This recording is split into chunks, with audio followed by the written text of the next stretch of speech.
Ever wondered how one of the smallest nations in Europe played a colossal role in shaping the future of the Mediterranean and even the outcome of global wars? Welcome to Malta, an island that proves size doesn't dictate influence.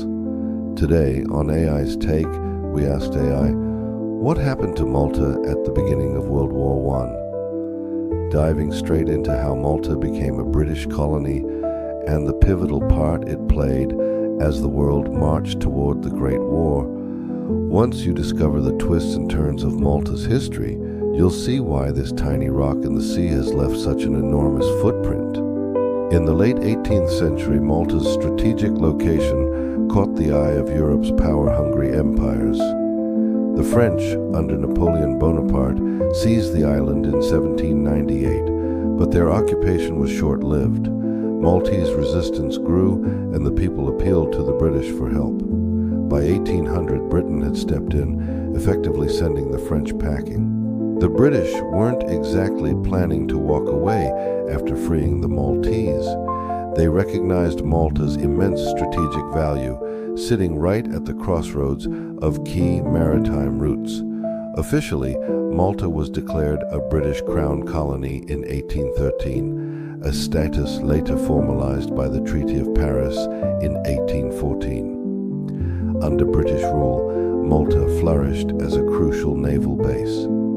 Dockyards, hospitals, and modern infrastructure took root, laying the foundation for the island's future prosperity.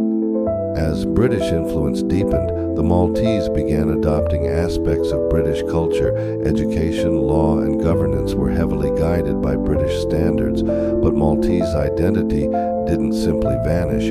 It merged with the British system, creating a unique blend of traditions.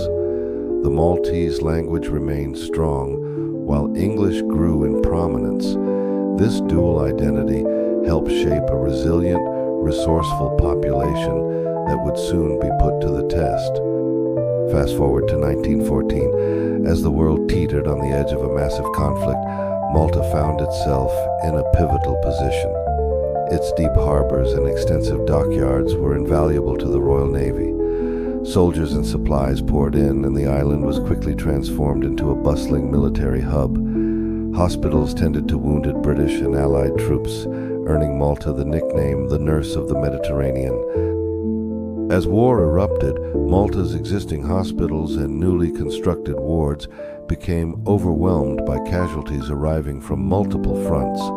British authorities rapidly expanded medical facilities, converting schools, churches, and public buildings into makeshift hospitals. The local population rallied, volunteering as nurses and aides, which strengthened Malta's reputation as a humanitarian haven. Beyond medical support, ordinary Maltese citizens took on vital roles, transporting supplies, preparing meals, and housing displaced soldiers. Women in particular stepped forward, assisting with ration distribution and organizing fundraisers for military relief. This high level of civilian engagement demonstrated Malta's collective commitment to the Allies' cause. Malta's extensive harbors and dockyards became the nerve center for British and Allied fleets in the Mediterranean. Warships anchored, refueled, and underwent repairs before heading back to conflict zones. Navy officials praised Malta for its efficiency, with speedy turnarounds and skilled local workers, enabling ships to return to action with minimal downtime. The war brought both strain and growth.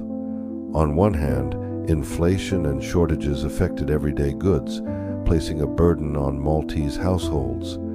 On the other, the influx of British troops and naval operations injected money into local businesses, from tailors and grocers to transport operators. This duality of hardship and opportunity reshaped Malta's wartime economy. While English gained even more traction as a result of the military presence, the Maltese language and traditions stayed vibrant. Religious festivals continued, sometimes adapted to accommodate wounded soldiers. Despite the turmoil, Maltese identity proved remarkably resilient, forming a bedrock of unity in an era defined by chaos. So, why does this chapter of Maltese history still resonate today? It's a story of resilience, adaptation, and seizing a strategic advantage. By supporting wartime efforts, Malta underscored how a small community, armed with determination, can influence vast geopolitical outcomes. The unique blend of British systems and Maltese heritage laid the groundwork for a nation that would become a beacon of cultural fusion and strategic importance well into the 20th century. From ousting Napoleon's forces to becoming a lifeline in the Great War, Malta's journey under the British Empire paved the way for a defining role in modern global affairs. This tiny Mediterranean gem proved that even the smallest nations can tip the balance of history when opportunity meets an unbreakable spirit. So next time you picture Malta, remember it's more than just a beautiful tourist destination. It's a living testament to how geographic fortune and unwavering resolve can shape entire eras. After all, big power often emerges from the most unexpected of places. If you enjoyed this video, please like, subscribe, and let us know in the comments what you'd like AI's